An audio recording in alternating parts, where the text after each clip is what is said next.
alive when they Imagine getting into debt trying to win something. It really makes you wonder how many other people are faking videos. So boys, so today we're going to be looking at a video titled MrBeast Drama Explained in 7 Minutes. Why did I not find 40, 50, 60-minute video? It's because I don't want to milk this situation for longer than it needs to be. So I'm just going to look at a video that's going to be explaining it all comprehensively in as short time as possible, right? So yeah, let's get into it. In case you've been living under a rock, you would know that MrBeast has been catching some serious heat lately. It all started when his former employee Chris Tyson was exposed for having inappropriate interactions with a minor, but within the last few weeks, Jim himself has been under a lot of fire. If you're like me, you were just casually scrolling through YouTube when this video by Dogpack404 popped into your feed. The video titled "I Worked for MrBeast, He's a Fraud" was made by a previously unknown YouTuber who goes by the name Dogpack404. In the video, there were some serious allegations made, a lot of which are backed by clear evidence and eyewitnesses. Faking videos. The first accusation made by Dogpack is that Jimmy, aka MrBeast, fakes his videos. Looking at it now, this really shouldn't be much of a surprise to anyone because faking YouTube videos has been going on since pretty much the birth. Yeah, it's like this did not surprise me that much because I really didn't see anyone like just doing that much on every single video. I didn't see it, right? Like, so for me it wasn't that big of a surprise because he couldn't be doing all of that, right? There's some things that just they were either doctored or they used people who they knew instead of random subscribers, right? Of the platform. And when you have as many followers as MrBeast, it doesn't come as a surprise that he would feel the need to pull some strings behind the scenes, if you know what I mean. This wouldn't be as big of a deal if MrBeast hadn't claimed repeatedly that his videos weren't fake. But also, if what we had to film was scripted, because what we do is non-scripted, so you have to plan for a bunch of variables that you can't control, blah, blah. Dogpack goes on to show multiple examples of MrBeast obviously staging his videos. Here, for example, the random contestant Mac, who isn't actually a random contestant like MrBeast claims he is repeatedly looking back at the clock so he can finish at the last second to make the video more dramatic and suspenseful. Another example he shows is in the 7 days stranded at sea video where the MrBeast crew claims to have stayed in the shelter overnight, but in reality no one was in there, and they most likely stayed in a much more comfortable boat. That was so funny, and they didn't even care to like close the fucking entrance to the little tent they made. Oh fuck. And listen, you might ask yourself like, that's so fucking obvious, why didn't anyone catch on to that? It's because most of MrBeast's audience is children, right? It's kids, so a lot of them, they just take everything at face value because they're kids, right? The fuck are they supposed to do? So it was like, it's like, fuck, bro. They didn't know, they didn't look at that. It's because it's kids, most of them are kids, so yeah. It really does make a lot more sense knowing that these videos are fake, because why would a guy as busy as MrBeast spend 7 days buried alive when he could just have his team edit it to make it look real? Random subscribers. MrBeast repeatedly claims that his contestants are random subscribers and that if you subscribe you have a chance of actually being in his videos, but this is just completely false. Remember when I said how this guy Mac wasn't a random contestant? Yeah, it turns out it is extremely common for Jimmy to just use members of his own team as contestants for his videos. So many people had jobs. Oh, that contestant had to get out for her job? I guess you forgot she's your hiring manager. I actually recognize a lot of people in this video, including Jimmy's own girlfriend. So yeah, the random subscriber. Oh fucking hell. Imagine thinking so little of your subscribers that you would just hire your own fucking girlfriend, not even a friend's girlfriend, or not your brother's girl, your girlfriend, one of the most known entities on YouTube. Like, you're treating them like fucking trash at that point.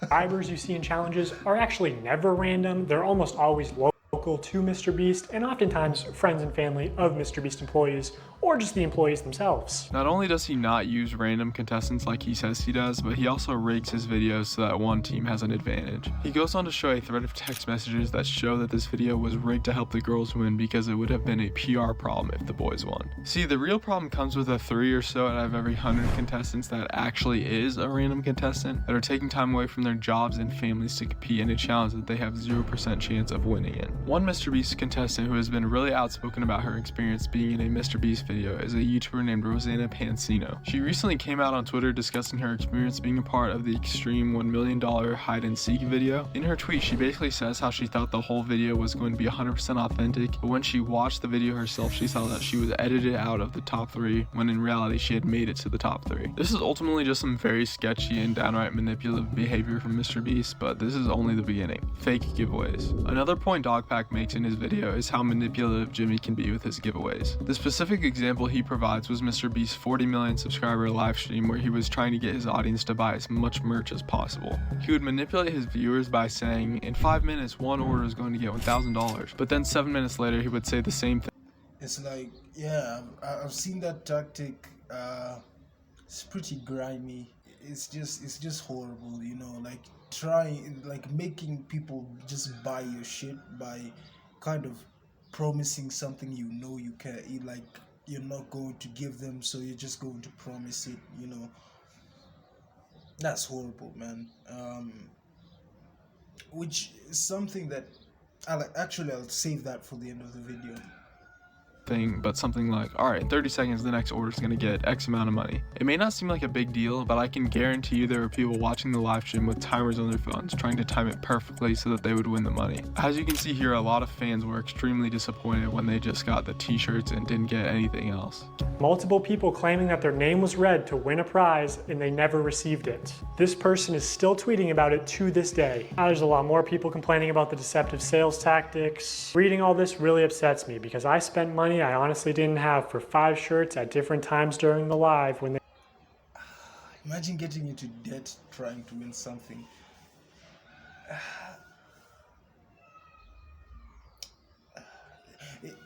It really makes you wonder how many other people are faking videos other than MrBeast, right? Like there has to be more people that are faking videos, doing shit like this. Oh, buy a t-shirt and you're going to get a chunk of fucking gold in your package. It's grimy, man. And they said things like, buy now and you will get prize or money. And I received 2 orders and nothing but shirt, both with MB and one with a heart and one with a smiley. I was hoping for at least a couple things for Christmas for my family.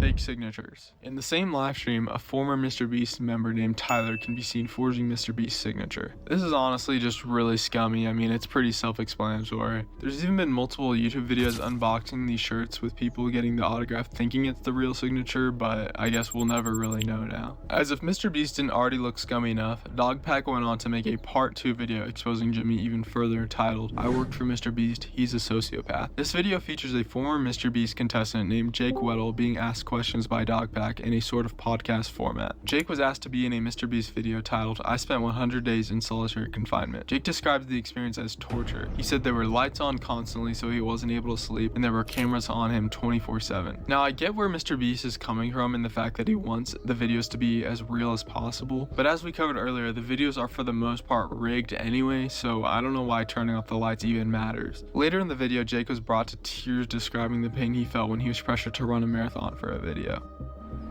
Yeah, I'm running until 3 a.m. Alright, I got off the treadmill.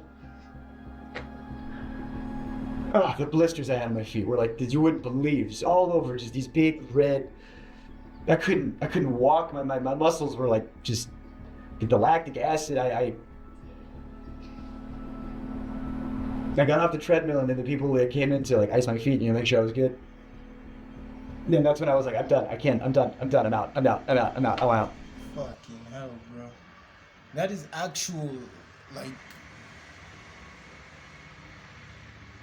I don't know what you'd call it, but it's some type of negligence, which is just, it has to be illegal. That has to be illegal.